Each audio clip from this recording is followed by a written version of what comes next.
El 1 de diciembre de 1981, un McDonnell Douglas MD-82, con tan solo un año en servicio, llevaba a bordo a 173 turistas en un vuelo charter hacia el aeropuerto de Ajaccio, ubicado en la isla francesa de Córcega. Este vuelo era todo menos ordinario. Había sido organizado como un viaje especial de un día por una agencia de viajes eslovena. Los pasajeros aterrizarían en Ajaccio, disfrutarían de un recorrido turístico por la ciudad y regresarían a su lugar de origen esa misma noche. Esta planificación particular implicaba que los pilotos realizaban su primer vuelo hacia este aeropuerto. Su desconocimiento del área, sumado a condiciones meteorológicas desfavorables, pondría a prueba tanto su pericia como las comunicaciones con el control de tráfico aéreo. Durante el descenso, una serie de malentendidos aparentemente menores entre los pilotos y el ATC comenzarían a acumularse, creando una peligrosa divergencia entre la posición mental que tenía cada parte sobre la ubicación del avión. ¿Conseguirán los pilotos aterrizar en el aeropuerto de Ajaccio, en Córcega? ¿O por el contrario esa serie de malentendidos llevará al avión y sus ocupantes al peor de los destinos? Esta es la historia del vuelo 1308 de Inex Adria. En la mañana del 1 de diciembre de 1981, el vuelo 1308 de Inex Adria Airways despegó de la capital eslovena, Ljubljana, llevando a bordo a 173 pasajeros y 7 tripulantes. Este vuelo especial había sido organizado por una agencia de viajes como parte de la celebración de un festivo nacional yugoslavo.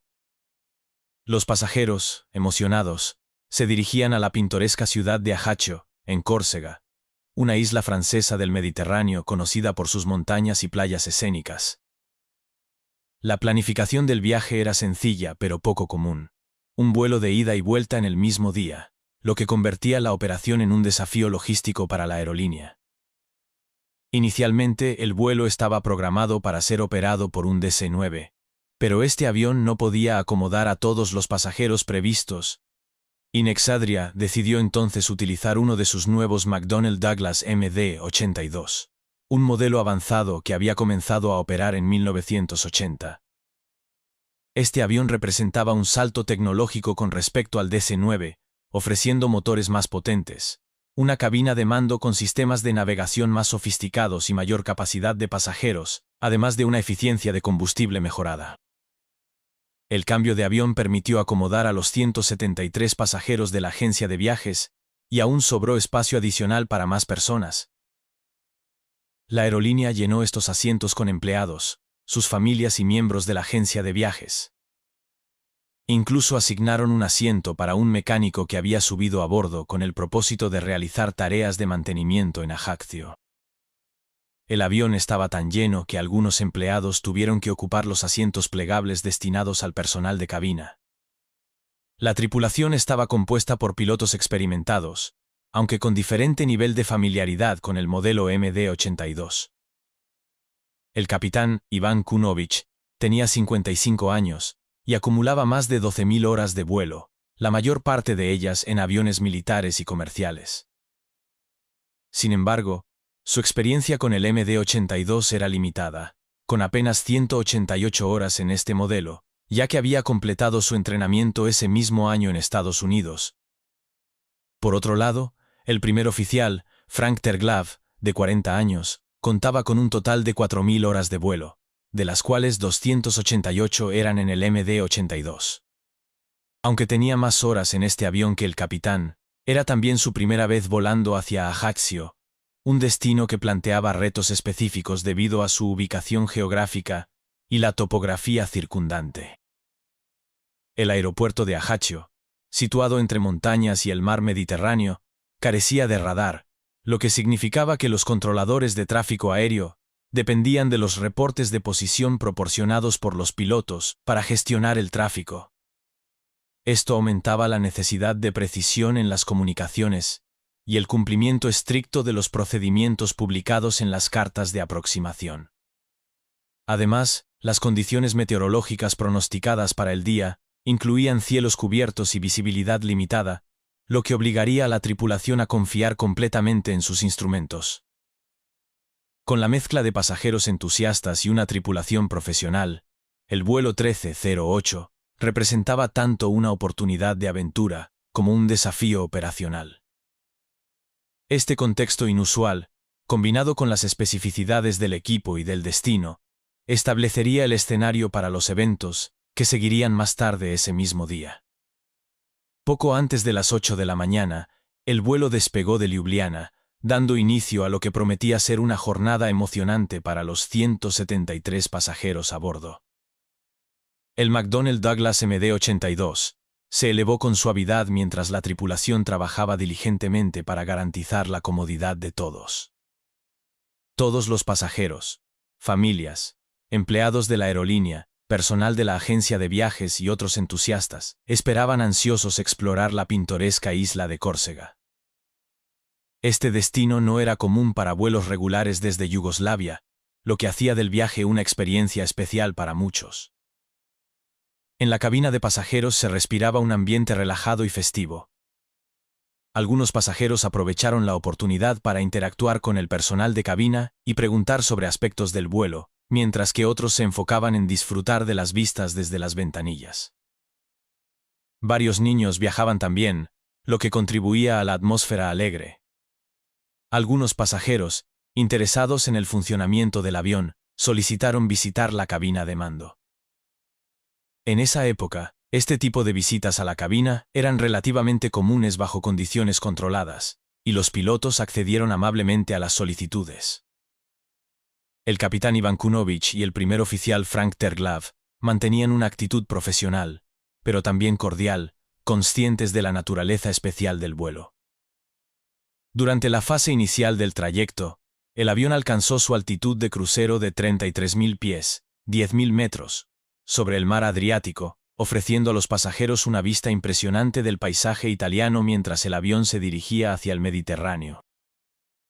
En un momento clave del vuelo, el mecánico que ocupaba su asiento en la cabina de los pilotos cedió su lugar al hijo del primer oficial, un niño que había sido invitado a bordo como parte de este viaje especial. Aunque este cambio parecía inocuo, más tarde se consideró que había alterado la dinámica normal en la cabina, introduciendo un elemento de distracción que podría haber influido en la concentración de los pilotos. El niño interactuó con los pilotos, haciendo preguntas sobre el vuelo y observando cómo se pilotaba el avión. Aunque estos momentos eran comunes y amigables, desviaron brevemente la atención de los procedimientos habituales. Mientras el avión continuaba su trayecto, la tripulación comenzó a planificar el descenso hacia Ajaccio. El aeropuerto era conocido por su aproximación desafiante, debido a la compleja topografía de la isla y la falta de radar. Esto obligaba a los pilotos a depender exclusivamente de las cartas de navegación y de las instrucciones proporcionadas por el Control de Tráfico Aéreo, ATC. Las condiciones meteorológicas también representaban un reto. Nubes densas cubrían gran parte de la región, reduciendo significativamente la visibilidad y aumentando la necesidad de un estricto cumplimiento de los procedimientos instrumentales. La revisión de las cartas de aproximación, que describían un patrón de espera alrededor del borde Ajaccio, se llevó a cabo en la cabina de mando. Estas cartas especificaban que el avión debía descender de manera controlada desde los 33.000 pies, 10.000 metros, hasta una altitud segura antes de alinearse con la pista.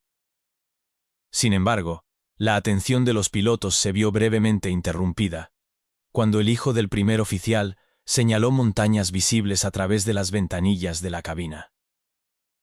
Este tipo de interrupciones, aunque comunes en vuelos relajados, podría haber contribuido a que se pasaran por alto detalles críticos relacionados con el procedimiento de aproximación. Alrededor de las 8:30, la tripulación comenzó el descenso hacia Ajaccio. Aunque la comunicación con el ATC inicial fue clara, la combinación de un ambiente informal, distracciones menores y las condiciones desafiantes sentarían las bases para los malentendidos, que se desarrollarían en los minutos siguientes. A medida que el vuelo 1308 descendía, surgieron los primeros indicios de problemas. Durante el briefing de aproximación, los pilotos fueron interrumpidos en 2 ocasiones por el hijo del primer oficial.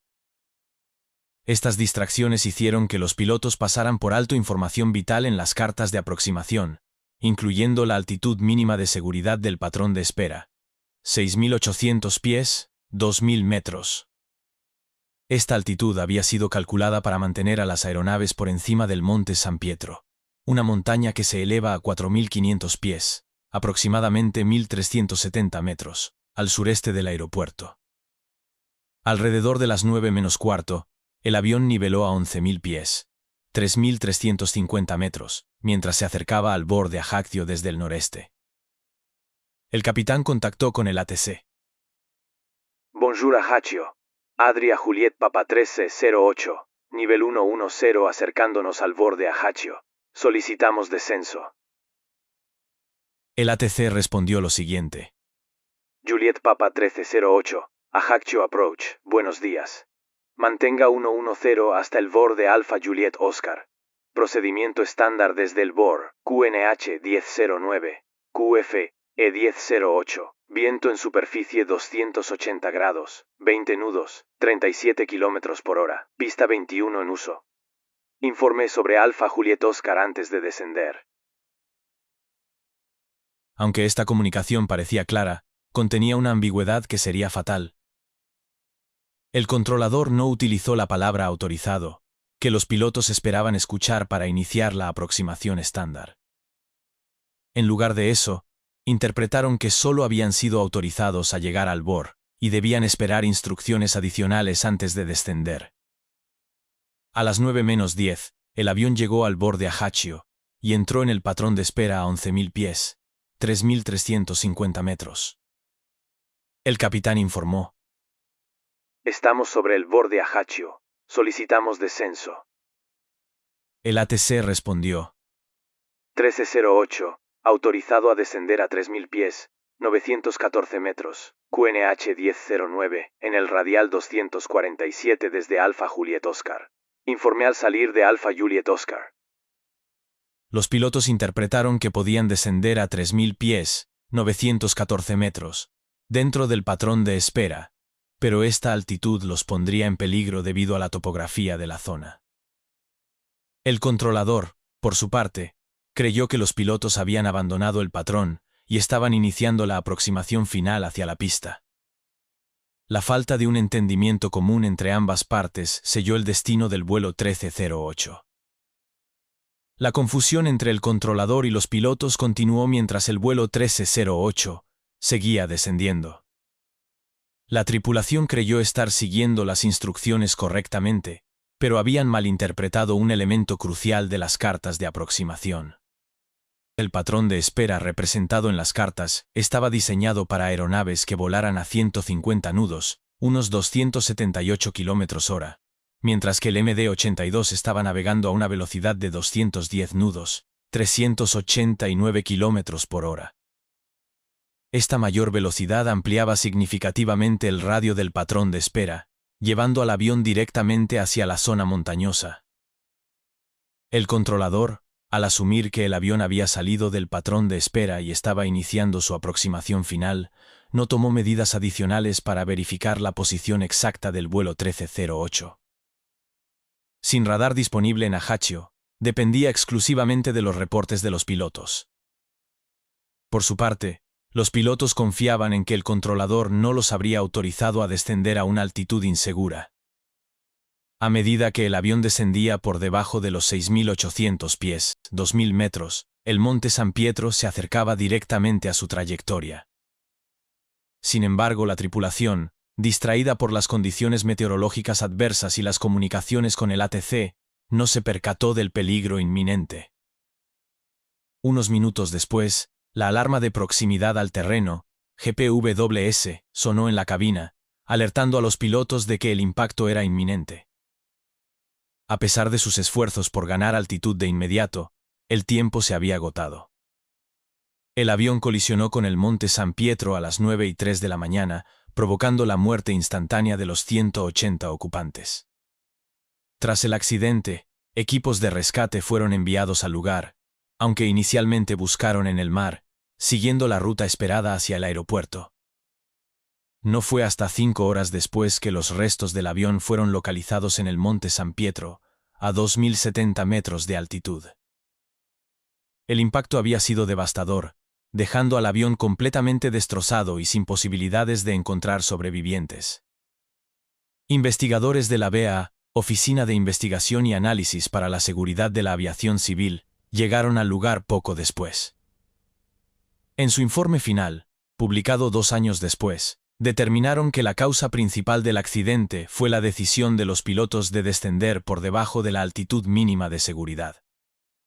Sin embargo, identificaron varios factores contribuyentes que incluyeron malentendidos en las comunicaciones, la falta de claridad en las instrucciones del ATC y la interpretación errónea de los pilotos sobre las autorizaciones recibidas fueron fundamentales en el desenlace. Diseño de las cartas de aproximación. Las cartas no reflejaban el tamaño real del patrón de espera para velocidades superiores, lo que llevó al avión a una trayectoria peligrosa. Falta de radar.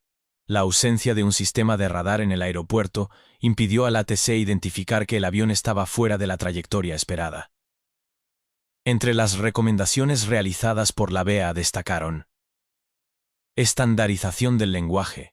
Implementar un lenguaje claro y universal entre pilotos y controladores para evitar ambigüedades.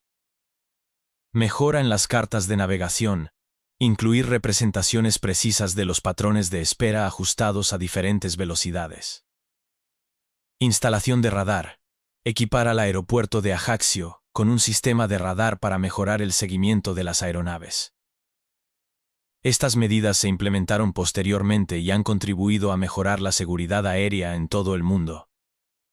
El accidente del vuelo 1308 sigue siendo un caso emblemático que subraya la importancia de la comunicación clara y la atención a los detalles en la aviación. El accidente del vuelo 1308 de Inexadria no solo sacudió a la industria de la aviación, sino que también planteó serias preguntas sobre las prácticas de comunicación entre pilotos y controladores aéreos, así como sobre el diseño de las cartas de aproximación utilizadas en vuelos comerciales. Este caso se convirtió en un recordatorio aleccionador de cómo una simple confusión puede desatar una tragedia bajo determinadas circunstancias. En una noche fría, rodeados de fuertes vientos en el aeropuerto de Denver, un Boeing 737-500 de Continental Airlines se encuentra en la pista listo para realizar el despegue. Mientras el avión acelera por la pista, un repentino golpe de viento desplaza levemente la aeronave hacia la izquierda.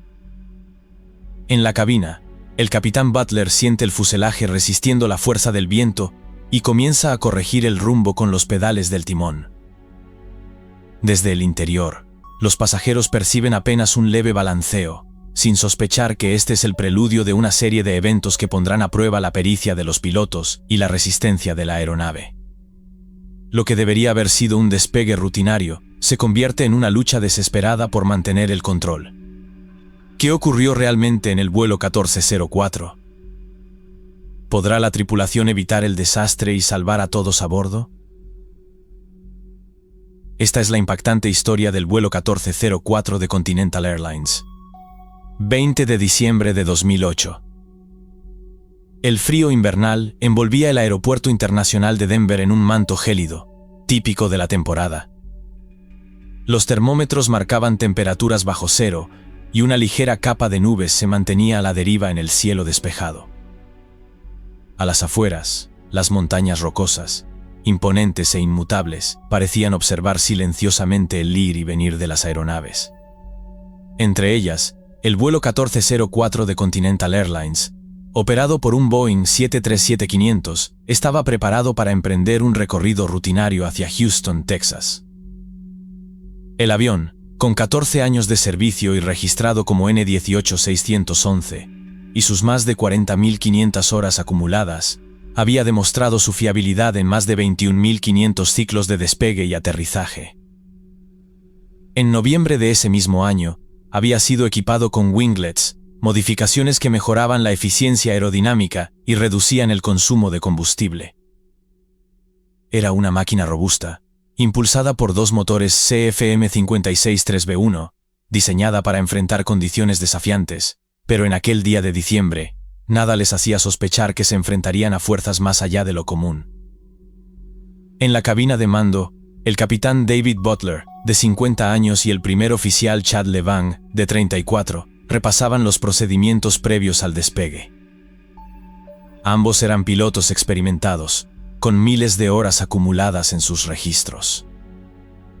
El capitán Butler contaba con 13.100 horas de experiencia en vuelo, de ellas más de 6.300 horas en el Boeing 737 y un historial de maniobras complejas. Sirvió en la Marina de los Estados Unidos antes de iniciar su carrera civil.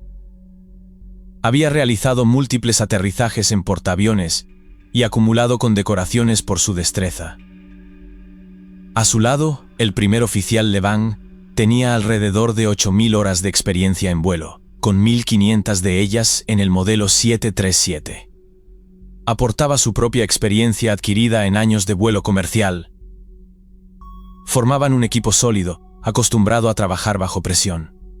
El ambiente dentro del avión contrastaba con la calma exterior. Mientras los pasajeros se acomodaban en sus asientos, el personal de cabina, compuesto por 5 tripulantes, trabajaba para garantizar que todo estuviera en orden. Entre los 115 ocupantes se encontraban familias, viajeros de negocios e incluso niños pequeños que se preparaban para un vuelo aparentemente tranquilo hacia las festividades de fin de año. Sin embargo, las condiciones climáticas del aeropuerto comenzaban a mostrar señales de su verdadera naturaleza. A simple vista, el cielo despejado y la pista libre de nieve no daban indicios de peligro. Pero los sensores meteorológicos del aeropuerto ya registraban ráfagas de viento cruzado que alcanzaban velocidades de hasta 32 nudos, 60 km por hora. Un sistema de baja presión al sur, combinado con un frente cercano, generaba vientos erráticos que se intensificaban por la actividad de ondas de montaña, un fenómeno frecuente en la región.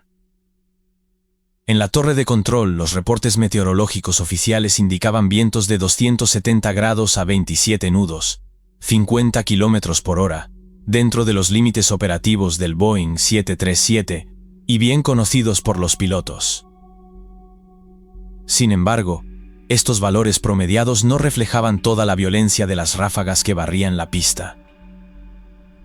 Momentos antes, un sensor cercano había registrado un pico de 36 nudos, 67 km por hora, muy por encima de lo reportado oficialmente.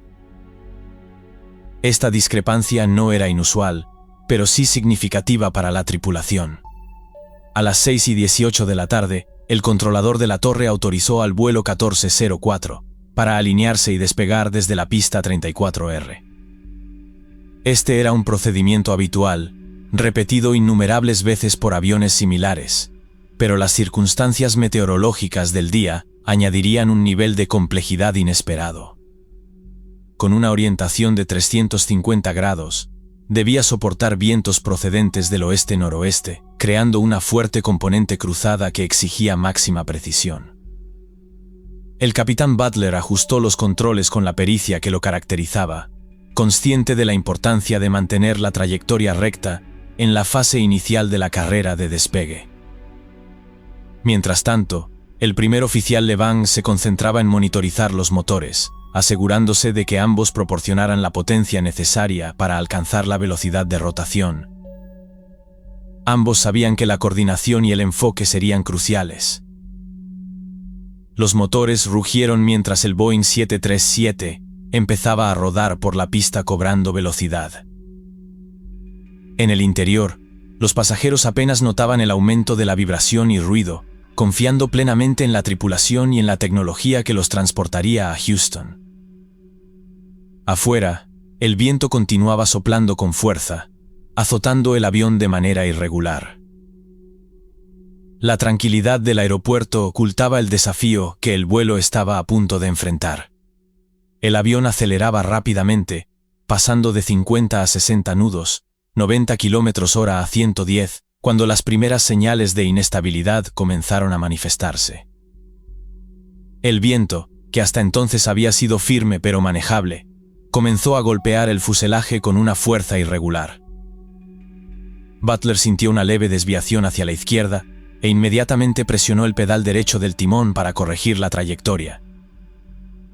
Sus inputs fueron precisos, y obtuvieron el resultado deseado, alcanzando un 88% de desplazamiento máximo, lo suficiente para contrarrestar la mayoría de vientos cruzados en condiciones estándar. Pero este no era un día normal.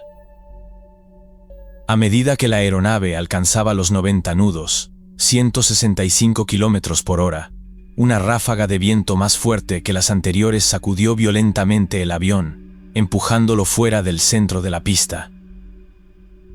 El fuselaje entero tembló, y las luces de la pista comenzaron a desvanecerse hacia el lado derecho de las ventanillas.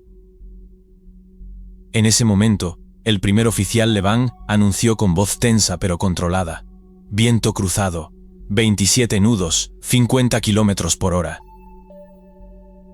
El capitán intensificó el uso de los pedales del timón, aplicando correcciones cada vez más pronunciadas, pero el viento parecía tener fuerza propia, más allá de los límites que cualquiera de los dos podía anticipar. El avión aceleraba rápidamente, pasando de 50 a 60 nudos, 90 km/h a 110, cuando las primeras señales de inestabilidad comenzaron a manifestarse. El viento, que hasta entonces había sido firme pero manejable, comenzó a golpear el fuselaje con una fuerza irregular. Butler sintió una leve desviación hacia la izquierda e inmediatamente presionó el pedal derecho del timón para corregir la trayectoria.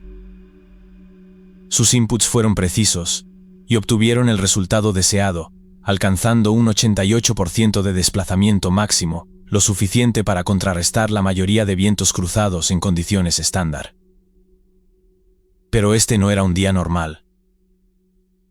A medida que la aeronave alcanzaba los 90 nudos, 165 km por hora, una ráfaga de viento más fuerte que las anteriores sacudió violentamente el avión, empujándolo fuera del centro de la pista. El fuselaje entero tembló, y las luces de la pista comenzaron a desvanecerse hacia el lado derecho de las ventanillas. En ese momento, el primer oficial Levant anunció con voz tensa pero controlada: viento cruzado, 27 nudos, 50 km por hora. El capitán intensificó el uso de los pedales del timón, aplicando correcciones cada vez más pronunciadas, pero el viento parecía tener fuerza propia, más allá de los límites que cualquiera de los dos podía anticipar. En ese momento, el impacto con el terreno se volvió inevitable. El avión seguía avanzando, luchando contra la resistencia del suelo y el viento, mientras la tripulación hacía todo lo posible por controlar la situación. La calma había quedado rota. El vuelo 1404 enfrentaba ahora una crisis que ninguno de los presentes olvidaría jamás. El Boeing 737 de Continental Airlines, descontrolado, se sacudió con una violencia tremenda al abandonar la superficie pavimentada de la pista 34R. Las ruedas del tren de aterrizaje principal, diseñadas para rodar sobre el asfalto liso, no soportaron las irregularidades del terreno. Al avanzar a tan alta velocidad sobre el terreno helado y accidentado, el avión comenzó a vibrar con tal intensidad que el sonido resonó a través de todo el fuselaje, como un rugido mecánico que no podía ser ignorado. Dentro de la cabina de pasajeros, la tranquilidad inicial dio paso al caos. Los gritos se multiplicaron a medida que el pánico se extendía entre los ocupantes. Algunos pasajeros se aferraron con desesperación a los reposabrazos, mientras otros luchaban por mantenerse en sus asientos. Las maletas y los objetos personales comenzaron a caerse de los compartimentos superiores, cayendo al pasillo y golpeando a los pasajeros. Por si la situación no fuera lo suficiente desesperante, de repente, un fuerte olor a combustible y humo invadió la cabina, intensificando el pánico entre los pasajeros. En la cabina de mando, la situación era igualmente desesperada. El capitán Butler y el primer oficial Levant luchaban con todas sus fuerzas para detener la inercia del avión. Las alarmas resonaban con una intensidad ensordecedora mientras ambos accionaban los frenos con la máxima fuerza posible, sintiendo la resistencia de los neumáticos insuficiente al deslizarse sobre el terreno. Las maniobras que en condiciones normales habrían estabilizado la aeronave no tuvieron efecto. El avión, convertido en un objeto incontrolable, recorrió más de 2.000 pies, 610 metros, fuera de la pista, antes de detenerse abruptamente en un barranco de 40 pies, 12 metros de profundidad, cerca de una estación de bomberos del aeropuerto. El impacto final fue brutal. La estructura del avión, a pesar de su resistencia, sufrió daños significativos. El fuselaje se sacudió violentamente, y el tren de aterrizaje delantero cedió ante la fuerza del golpe. Dentro de la cabina, el ruido de los motores disminuyó, dejando un silencio inquietante que fue interrumpido solo por los quejidos y sollozos de los pasajeros. A pesar del impacto, la tripulación reaccionó rápidamente. La tripulación de cabina, entrenada para responder en situaciones de emergencia, asumió el control. Aunque aturdidos por la intensidad del accidente, los sobrecargos comenzaron a dar instrucciones claras para iniciar la evacuación inmediata. Las puertas de emergencia se abrieron con rapidez, y los toboganes se desplegaron automáticamente. El frío invernal entró de golpe al interior del avión, mezclándose con el olor a humo procedente de los motores dañados. Uno a uno, los pasajeros comenzaron a evacuar, algunos deslizándose por los toboganes de emergencia con prisa, mientras otros tambaleaban sobre el terreno helado al salir del avión. La confusión inicial dio paso rápidamente a una organización improvisada. Los miembros de la tripulación, a pesar de sus propias heridas, guiaban a los ocupantes hacia un lugar seguro, esforzándose por mantener la calma en medio del caos que los rodeaba. Desde el exterior, las luces intermitentes del avión perforaban la oscuridad de la noche, reflejándose en la nieve que cubría el suelo. Sin embargo, la devastación del accidente era evidente. El fuselaje del Boeing 737 estaba severamente dañado, se había partido justo detrás de las alas, el motor número 1 y el tren de aterrizaje principal habían sido arrancados por la fuerza del impacto, y el tren delantero colapsó, dejando al avión inclinado de forma dramática hacia adelante. El fuego, iniciado tras el impacto, avanzó rápidamente por la aeronave. Las llamas envolvieron el avión, alimentadas por el combustible derramado, mientras el calor extremo provocaba que los compartimentos superiores del equipaje se derritieran, cayendo sobre los asientos y dejando a la vista una escena desoladora. Los equipos de emergencia del aeropuerto llegaron en cuestión de minutos, enfrentándose al fuego con determinación. Los bomberos desplegaron todas sus capacidades para sofocar las llamas y evitar que el incendio se propagara más allá del fuselaje. Sin embargo, las secuelas del accidente no dejaron a nadie indemne. De los 115 ocupantes a bordo, el capitán y 5 de los 110 pasajeros resultaron gravemente heridos. El primer oficial, 2 miembros de la tripulación de cabina y 38 pasajeros sufrieron heridas leves. Por otra parte, un miembro de la tripulación de cabina y 67 pasajeros, entre ellos 3 que llevaban niños en el regazo, resultaron ilesos. A pesar de la magnitud del impacto y del incendio, la falta de víctimas mortales es un hecho que resalta la eficacia del entrenamiento y la valentía de los pilotos y el personal de cabina. El vuelo 1404 había pasado en minutos de un despegue aparentemente rutinario a un episodio marcado por el caos y la resiliencia. El frío invernal y la oscura noche serían testigos de los momentos posteriores, donde la prioridad absoluta sería la seguridad y el cuidado de los supervivientes. Horas después del incidente, la Junta Nacional de Seguridad en el Transporte, NTSB, desplegó a sus equipos para iniciar una investigación que buscaría esclarecer las causas que ocasionaron la salida de la pista del vuelo 1404.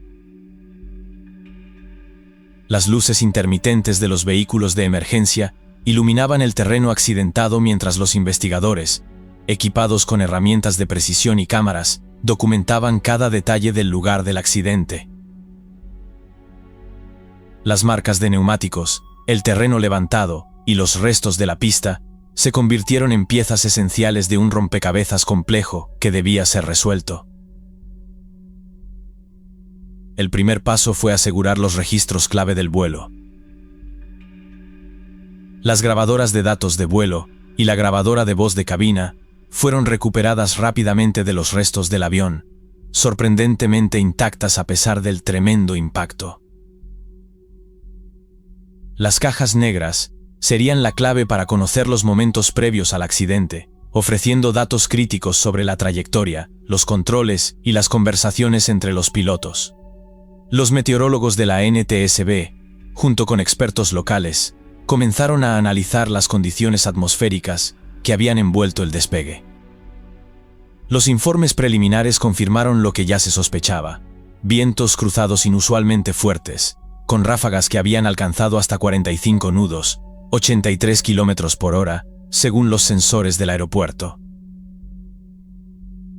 Estas ráfagas, agravadas por las ondas de montaña características de la región, superaban los márgenes de maniobrabilidad previstos en la mayoría de los entrenamientos de los pilotos. Sin embargo, para los investigadores, esto era solo el comienzo. Las ondas de montaña son grandes oscilaciones de aire a un lado de una gran elevación del terreno, resultando en grandes corrientes de aire horizontal. Se revisaron minuciosamente los procedimientos operativos seguidos por la tripulación durante los momentos críticos.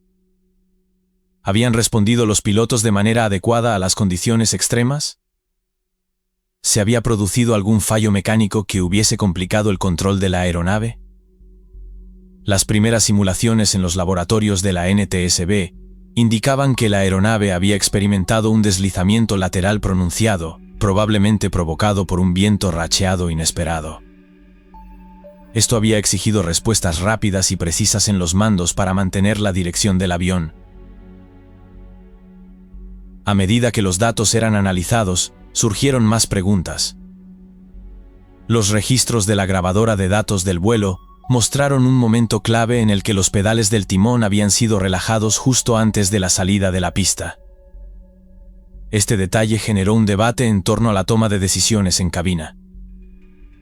Aunque el capitán Butler era un piloto con amplia experiencia, las condiciones presentadas en este vuelo eran atípicas incluso para alguien con su historial.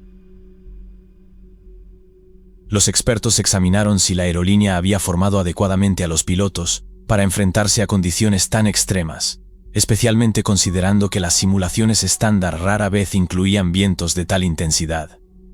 El análisis preliminar también destacó que aunque la respuesta inicial de los pilotos había sido adecuada para los vientos reportados, las ráfagas reales superaban las predicciones meteorológicas proporcionadas por la torre de control.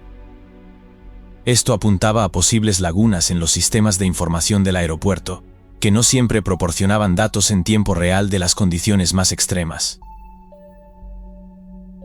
Mientras tanto, Continental Airlines cooperó plenamente con la investigación. La aerolínea, con una reputación de estrictos protocolos de seguridad, comenzó a revisar internamente sus prácticas operativas y de entrenamiento. Esto incluyó un análisis detallado de cómo se comunicaban los riesgos meteorológicos a la tripulación y si las simulaciones de vuelo reflejaban con precisión los desafíos reales que los pilotos podrían enfrentar. El proceso de investigación no sería breve. Durante los meses siguientes, un equipo multidisciplinario compuesto por ingenieros, meteorólogos, pilotos veteranos y analistas trabajaría incansablemente para reconstruir cada segundo del vuelo 1404. Se realizaron simulaciones exhaustivas para reproducir las condiciones exactas del despegue, mientras se analizaban los datos de viento de cada sensor del aeropuerto para identificar patrones y posibles irregularidades. Para la NTSB, el caso representaba algo más que la investigación de un accidente aislado. Los expertos buscaban identificar lecciones que pudieran evitar futuros incidentes similares. La salida de pista del vuelo 1404 no solo era un recordatorio de los desafíos inherentes a la aviación, sino también una oportunidad para mejorar los márgenes de seguridad y fortalecer los protocolos de la industria. Tras meses de investigación, el informe final de la NTSB destacó varios factores que contribuyeron al incidente. Entre ellos, se enfatizó la importancia de una mejor formación en la gestión de vientos cruzados extremos y una revisión de los procedimientos operativos para despegues en condiciones climáticas adversas. Además, se hizo hincapié en la necesidad de mejorar la comunicación en cabina. Continental Airlines implementó cambios significativos tras el incidente, incluyendo entrenamientos más rigurosos para sus pilotos en simuladores que replican condiciones extremas de viento cruzado. También se revisaron las políticas meteorológicas para despegues y aterrizajes, garantizando que todos los vuelos se realicen dentro de los límites de seguridad establecidos. El vuelo 1404 de Continental Airlines no solo es recordado por el desafío extremo que enfrentó, sino también por las valiosas lecciones que dejó a la industria de la aviación. Gracias a estas mejoras, se espera que situaciones similares puedan ser manejadas de manera más efectiva en el futuro, protegiendo la vida de millones de pasajeros que confían cada día en los cielos. A pesar de la situación traumática, el vuelo 1404 es un testimonio de la resiliencia humana y la importancia de la preparación en la aviación. Los pasajeros y la tripulación, unidos por una experiencia límite, recordarán siempre esa noche como un milagro en el que, a pesar de todo, la vida prevaleció. Este incidente subraya no solo los riesgos inherentes a volar, sino también los avances constantes en seguridad que trabajan para convertir estos riesgos en lecciones para un futuro más seguro. El proceso de investigación se alarga durante meses, con expertos de diversas áreas contribuyendo para desentrañar cada detalle del incidente. Mientras tanto, Continental Airlines colabora estrechamente con las autoridades, revisando sus propios protocolos para evitar que algo similar vuelva a ocurrir. Un Boeing 737 con 127 personas a bordo comienza a caer del cielo en medio de una tormenta, mientras los pasajeros gritan y los pilotos luchan desesperadamente por controlar el avión. ¿Cómo llegaron a esta trágica situación? Y lo que es más importante, ¿podrán salir de ella? Esta es la historia del vuelo 213 de Boja Air. En la tarde del 20 de abril de 2012, 121 pasajeros y 6 tripulantes abordaron un Boeing 737 en Karachi, Pakistán. El vuelo 213, operado por Boja Air, tenía un carácter especial, ya que se trataba del vuelo inaugural de la aerolínea desde Karachi hasta la capital, Islamabad. La duración del trayecto estaba prevista en aproximadamente unas 2 horas. Todos los asientos a bordo estaban ocupados, incluso en la cabina, donde un miembro de la tripulación fuera de servicio viajaba en el asiento adicional detrás de los pilotos. Pero a pesar de que este momento aparentaba ser una ocasión prometedora, el escenario ya estaba preparado para el desastre. En Islamabad se estaban formando tormentas, creando condiciones para las que ninguno de los pilotos estaban en absoluto entrenados. De hecho, estos pilotos estaban tan mal preparados que ni siquiera habían sido entrenados para pilotar este modelo específico de avión. La versión avanzada del 737-200, concretamente el 737-236A. Toda su formación e incluso los manuales a bordo de la aeronave correspondían a una versión más antigua del avión, que tenía un piloto automático y otros sistemas mucho menos sofisticados. Todo lo que los pilotos sabían era que este avión era más avanzado tecnológicamente, pero desconocían los detalles de esta nueva tecnología. Aquella noche, esta falta de formación tendría consecuencias fatales. Los pilotos eran el capitán Nourullah Afridi, de 58 años, y el primer oficial Javaid Malik, de 53 años. El capitán era un antiguo piloto de la Fuerza Aérea con casi 10.200 horas de experiencia en vuelo. Había sido piloto de aviones 737 durante varios años con otra aerolínea antes de unirse a Boja Air. Acumulaba algo más de 2.000 horas en el 737-200 y 82 horas en el 737-236A. El primer oficial también era un expiloto de la Fuerza Aérea, aunque menos experimentado, con poco menos de 3.000 horas de vuelo acumuladas, de las cuales solo 750 fueron en el 737-200 y 82, al igual que el capitán en el 737-236A. Había trabajado en la misma aerolínea que el capitán anteriormente y se unió con él a Boja Air cuando éste cambió de compañía. Los dos pilotos eran amigos y habían volado juntos en más de la mitad de los vuelos que habían realizado con la nueva aerolínea hasta entonces. Sin embargo, Más tarde ese día, cuando el avión se aproximaba a Islamabad, esa relación se vería puesta a prueba. Poco antes de las 5 de aquella tarde, las puertas del vuelo 213 de Boja Air se cerraron, y el avión retrocedió desde la puerta de embarque en Karachi. El capitán había comenzado previamente su entrenamiento en una versión más moderna del 737 en su aerolínea anterior, pero este entrenamiento fue interrumpido después de que sus supervisores consideraran que no era capaz de operar la cabina automatizada de manera segura y eficiente. Por supuesto, los 121 pasajeros eran completamente ajenos al hecho de que la tripulación en la que habían confiado sus vidas no estaba a la altura del trabajo. Pero no pasaría mucho tiempo antes de que todo el país se enterara de ello. A las 5:05, el vuelo 213 despegó hacia los cielos sobre Karachi y comenzó su ascenso hasta los 31.000 pies, 9.500 metros. Durante la primera hora, todo transcurrió según lo previsto. El vuelo avanzó hacia el norte a lo largo de su ruta, y los pilotos conversaban casualmente entre ellos. Las condiciones climáticas fueron favorables hasta que llegaron a la altitud de crucero, y los pasajeros pudieron disfrutar de las vistas por las ventanillas mientras el sol comenzaba a ponerse sobre el campo. Sin embargo, esta apariencia de normalidad era solo superficial, ya que pronto se descubriría que el avión en el que estaban volando nunca debería haber sido autorizado para transportar pasajeros. Esto se debía a que, según la Autoridad de Aviación Civil de Pakistán, CAA, Boja Air, no disponía de versiones avanzadas del Boeing 737-200. Al contrario, pensaban que la flota de Boja Air consistía exclusivamente en el modelo básico del 737. De hecho, el programa de entrenamiento de pilotos de Boja Air reflejaba esto. Los pilotos solo eran entrenados para volar el modelo básico del 737-200, y no la versión avanzada. El problema era aún más grave, ya que no solo radicaba en lo que la Autoridad de Aviación Civil desconocía, sino también en lo que sabía. La CAA había permitido que Boja Air operara este avión en particular, a pesar de que no contaba con el certificado de aeronavegabilidad necesario para transportar pasajeros. Y lo que es más, algunos posteriormente afirmarían que altos cargos de la aerolínea habían llevado a cabo tratos bajo cuerda con la CAA para permitir que la aerolínea pudiera operar en primer lugar. En otras palabras, la historia del vuelo 213 de Boja Air es una historia que implica corrupción capa tras capa.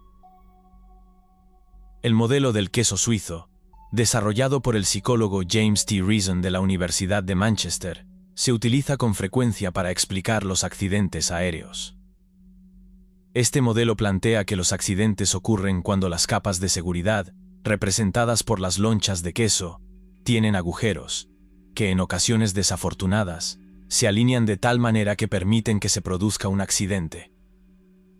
Naturalmente, la forma de prevenir accidentes similares en el futuro es añadir más capas de seguridad y cerrar algunos de esos agujeros. Sin embargo, como empezamos a ver en el caso de Boja Air, el modelo del queso suizo se parecía más a un queso con agujeros enormes. Aunque el vuelo 213 parecía un viaje como cualquier otro y volaba con normalidad, toda la infraestructura que lo sustentaba era profundamente deficiente. Sin embargo, los burócratas y empresarios que habían dispuesto esta situación no estaban a bordo del vuelo 213.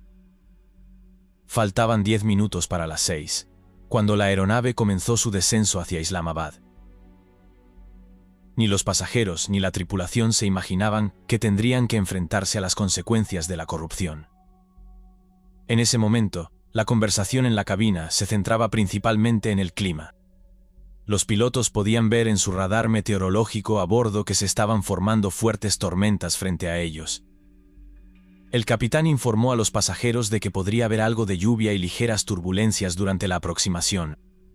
Sin embargo, fue más directo con los asistentes de vuelo, advirtiéndoles que debían esperar muchos sobresaltos. A pesar del clima, la atmósfera en la cabina era relajada, quizá demasiado relajada. El capitán estaba cantando, mientras el primer oficial se burlaba de sus dotes como cantante. Sin embargo, cabría preguntarse razonablemente si sería esta actitud relajada adecuada, o por el contrario rozaba lo temerario. Las tormentas en Islamabad eran significativas. Había truenos, relámpagos, lluvias intensas y vientos fuertes. A medida que los pilotos se acercaban, podían ver en su radar meteorológico lo intensas que eran estas tormentas. Comenzaba a parecer que podrían necesitar dirigirse a uno de sus aeropuertos alternativos. Debido a que el clima en la primera de sus alternativas, el aeropuerto de Lahore, también era desfavorable, el primer oficial sugirió que verificaran el clima en su segundo aeropuerto alternativo, Peshawar. Sin embargo, el capitán desestimó esta idea, diciendo que Dios les ayudaría a aterrizar en Islamabad. Incluso en Bojaer, los pilotos recibían entrenamiento para confiar en sus instrumentos, y no en la suerte o el destino, pero el primer oficial no estaba dispuesto a cuestionar a su amigo, un hombre al que admiraba y con quien mantenía una relación de mentor y aprendiz. Así que, aparentemente con la gracia de Dios, el vuelo 213 continuó descendiendo hacia el complicado clima que rodeaba Islamabad. En la parte delantera del avión, los pilotos podían ver lo que se conoce como una línea de turbonada, una serie de tormentas severas en línea que se extendían a lo largo de un frente frío. Al otro lado de esta línea de tormentas se encontraba el aeropuerto. El primer oficial señaló la línea de tormentas al capitán, quien comenzó a pensar en voz alta sobre si podría ser mejor rodear la tormenta y tratar de aproximarse al aeropuerto desde otra dirección. El capitán informó al controlador de tráfico aéreo en Islamabad que no podía ver ningún hueco en la línea de tormentas y preguntó si podría intentar aproximarse al aeropuerto desde el oeste. Esperaba que el radar del controlador pudiera mostrarle un hueco en el clima que él no podía ver desde su posición actual. Pero el controlador le dijo que aunque no había un hueco al oeste del aeropuerto, sí había uno al suroeste. Sin embargo, este hueco era estrecho, demasiado estrecho. Los pilotos habían sido entrenados para no volar a menos de 5 millas de una tormenta, 10 kilómetros, y este hueco en la tormenta era mucho más pequeño que eso y se estaba cerrando. No obstante, el capitán decidió continuar. Este era el primer vuelo de la pequeña aerolínea de Karachi a Islamabad, y sentía la presión de asegurarse de que todo saliera sin contratiempos. Pero esta actitud temeraria estaba a punto de colocarlo en una situación de la que le sería muy difícil salir. Volviendo al modelo del queso suizo, el capitán Afridi ya había pasado por la primera capa de protección al ignorar los procedimientos operativos estándar relacionados con las tormentas. Ahora, a medida que continuaba, habría cada vez menos salvaguardas contra un accidente. A pesar de la creciente presión, la atmósfera a bordo seguía siendo tranquila. Hasta ese momento, el avión no se había encontrado con lluvia ni turbulencias significativas, y el capitán comenzó a entablar una conversación informal con el controlador por radio. Sin embargo, a medida que el avión descendía, la tormenta se intensificó. Los relámpagos comenzaron a iluminar la cabina y las turbulencias aumentaron. La pista ahora estaba a 15 millas de distancia, 28 kilómetros, y el radar meteorológico mostraba que el centro de las tormentas estaba a 14 millas, 26 kilómetros justo encima del aeropuerto. El primer oficial informó de esto, esperando que el capitán reconsiderara sus planes de continuar hacia Islamabad. Pero el capitán Afridi estaba decidido a realizar la aproximación. Si no reaccionaba a tiempo, en breves instantes incluso perdería la posibilidad de desviarse a otro aeropuerto. En ese instante, la lluvia empezó a golpear con fuerza el parabrisas, y su intensidad cubría casi por completo los sonidos habituales en la cabina. El espacio entre las tormentas que el avión había comenzado a atravesar se estaba cerrando rápidamente. A pesar de ello, los pilotos prosiguieron con su labor, concentrados en los preparativos para el aterrizaje. Pero en breves momentos, los acontecimientos tomarían un giro vertiginoso a bordo del vuelo 213. El avión realizó un giro para alinearse con la pista. Mientras tanto, estaba siendo zarandeado bruscamente por las turbulencias mientras el piloto automático mantenía el rumbo. El primer oficial bajó los flaps al primer nivel y desplegó el tren de aterrizaje, lo que para los pasajeros y la tripulación de cabina fue una señal de que pronto estarían en tierra. Sin embargo, Justo cuando las ruedas se desplegaron, el avión encontró repentinamente un fuerte viento de frente, lo que provocó un rápido aumento en la velocidad del aire. El capitán pensó que este incremento rápido en la velocidad era resultado de una mala gestión de la velocidad por parte del sistema de autothrottle, el acelerador automático. Sin embargo, en realidad no era el avión el que había acelerado, sino el viento exterior. Ninguno de los pilotos lo sabía, pero estaban acercándose a uno de los fenómenos más peligrosos de una tormenta, una microrráfaga. Una microrráfaga es una corriente de aire que desciende rápidamente dentro de una tormenta eléctrica, impacta contra el suelo y se dispersa en todas direcciones. El vuelo 213 estaba entrando ahora en la primera fase de este fenómeno, donde el aire se expandía tras el impacto con el suelo. Este repentino viento de frente causó un aumento sustancial en la velocidad del avión, que pasó de unos 190 nudos, 352 km por hora, a aproximadamente 220 nudos, 407 km por hora. Desde la cabina, era difícil para los pilotos identificar que el viento había provocado esto. Estaban rodeados de nubes oscuras, y su única referencia sobre el comportamiento del avión provenía de los instrumentos. Estos, sin embargo, no podían informarles de que estaban entrando en una microrráfaga. Solo podían indicarles que ahora iban mucho más rápido a través del aire. Naturalmente, los pilotos, o en este caso el sistema de autothrottle, respondió a este aumento de velocidad reduciendo la potencia de los motores. Los pilotos establecieron una velocidad objetivo de 170 nudos, 315 km por hora en el piloto automático, y esa era la velocidad que el sistema de autothrottle intentaba alcanzar. Tras unos momentos, el avión logró esta velocidad y la normalidad parecía haberse recuperado. Sin embargo, los problemas para los pilotos apenas comenzaban, ya que las microrráfagas contienen no solo un cambio rápido en la dirección del viento, sino tres, y los dos últimos son mucho más peligrosos que el primero. Ninguno de los pilotos tenía idea de lo que les esperaba, y lo que es peor, no habían recibido entrenamiento para salir de este fenómeno meteorológico. El descenso finalizó, pero los pilotos estaban conmocionados. El avión ahora estaba por debajo de la senda de planeo y había desviado hacia la izquierda del eje central de la pista. Sin darse cuenta, los pilotos habían volado deliberadamente hacia el corazón de una tormenta mortal, y ahora se encontraban en una situación de la que no sabían cómo salir. El piloto automático se había desconectado, y el capitán estaba ahora al mando de la trayectoria del avión. Sin embargo, carecía de control sobre una parte crucial del avión: los motores.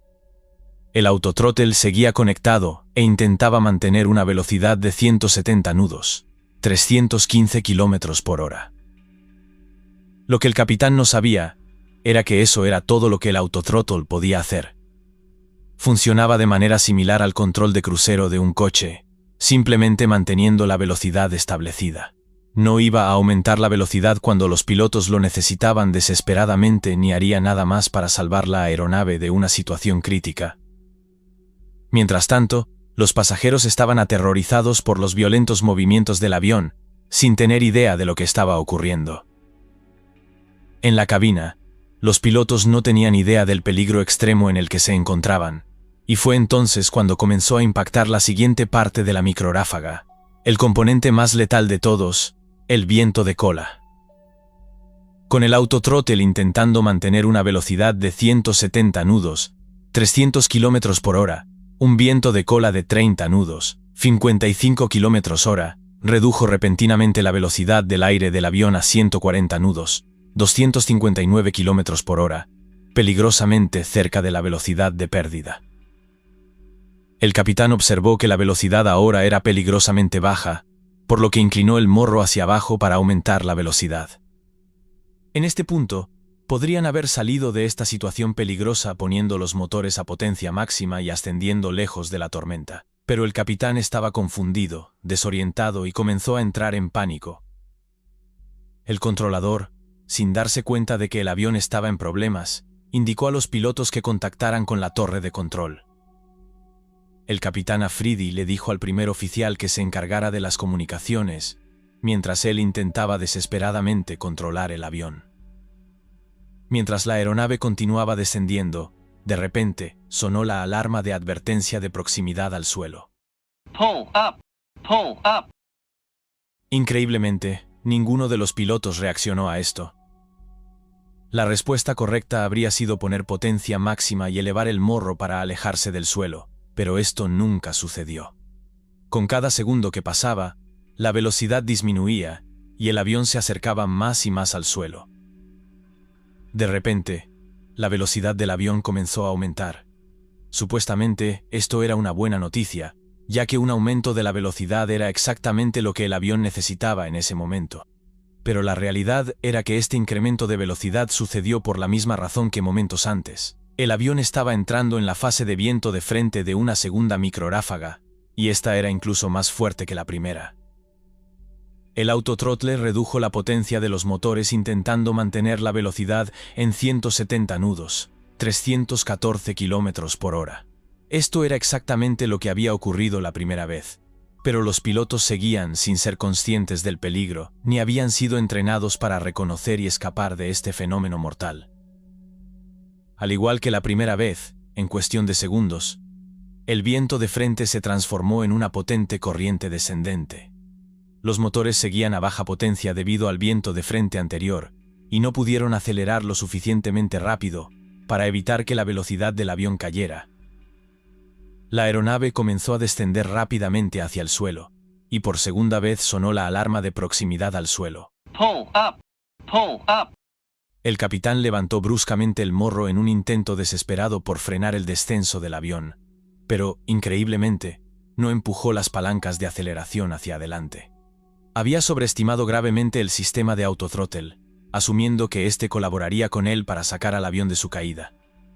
En realidad, el autothrottle solo intentaba torpemente mantener la velocidad en 170 nudos, 314 km por hora, una velocidad que de por sí era demasiado baja para atravesar de manera segura una microráfaga. Con los motores a baja potencia, la velocidad disminuyendo y el avión cada vez más cerca del suelo, el capitán tenía apenas segundos para salvar el avión.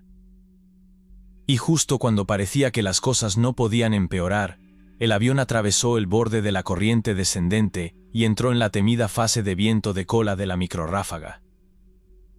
En ese momento, la aeronave estaba realmente en una posición crítica, el morro elevándose, la velocidad baja y el aire fluyendo sobre las alas no desde arriba, como había ocurrido durante la corriente descendente, sino desde adelante. Sin nada que lo mantuviese a flote, el avión comenzó a entrar en pérdida y empezó a caer. En la cabina, el stick shaker hizo vibrar las columnas de control, alertando a los pilotos de la pérdida aerodinámica. El stick shaker es un dispositivo mecánico diseñado para hacer vibrar rápida y ruidosamente las palancas de mando de un avión. Se activa cuando se ha detectado una pérdida de sustentación aerodinámica inminente. El capitán respondió correctamente bajando el morro para intentar que el aire fluyera nuevamente de manera uniforme sobre las alas. Este movimiento iba en contra de todos sus instintos, ya que el avión estaba ahora muy cerca del suelo y no había mucho espacio para recuperarse.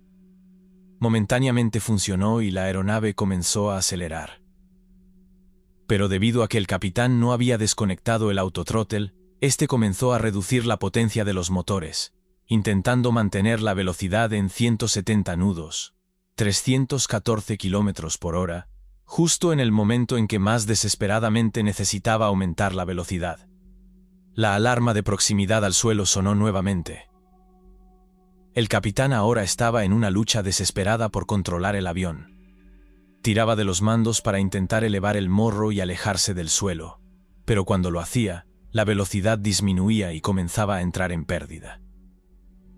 Cuando esto ocurría, bajaba el morro para recuperarse, pero entonces sonaba la alarma de proximidad al suelo y volvía a levantar el morro.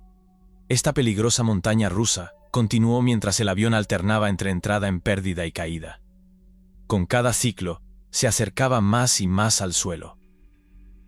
La solución a esta situación mortal era simple. Todo lo que los pilotos tenían que hacer era poner los motores a máxima potencia y ascender para alejarse del peligro. Pero presos del pánico y la confusión, con las alarmas sonando y sin un entrenamiento adecuado para enfrentar esta situación, los pilotos no supieron gestionar la situación. Las palancas de potencia era lo único que podía salvarles y permanecieron intactas. Al ver lo cerca que estaban del suelo, el primer oficial le dijo al capitán que abortara el aterrizaje. Era la decisión correcta, pero ya era demasiado tarde. Simplemente no había altitud suficiente. El vuelo 213 se estrelló contra un terraplén y se desintegró, quedando dispersos sus restos y sus ocupantes por las calles de un pueblo cercano. Lamentablemente, no hubo sobrevivientes. Lecciones como estas se aprendieron a lo largo de décadas de accidentes e incidentes. Todas estas lecciones ya se habían aprendido mucho antes del accidente del vuelo 213 de Boja Air en el año 2012. Lo más triste es que este accidente nunca debió ocurrir, y que resultó en recomendaciones de seguridad que solo se aplicaron a Boja Air, una aerolínea que de hecho cerró poco después del accidente. Por esta razón, el accidente del vuelo 213 solo puede servir como un recordatorio de lo importante que es la formación adecuada y seguir las normas, regulaciones y estrictos estándares en todos los niveles de la aviación. Honremos a las víctimas y familiares del vuelo 213 de Boja Air.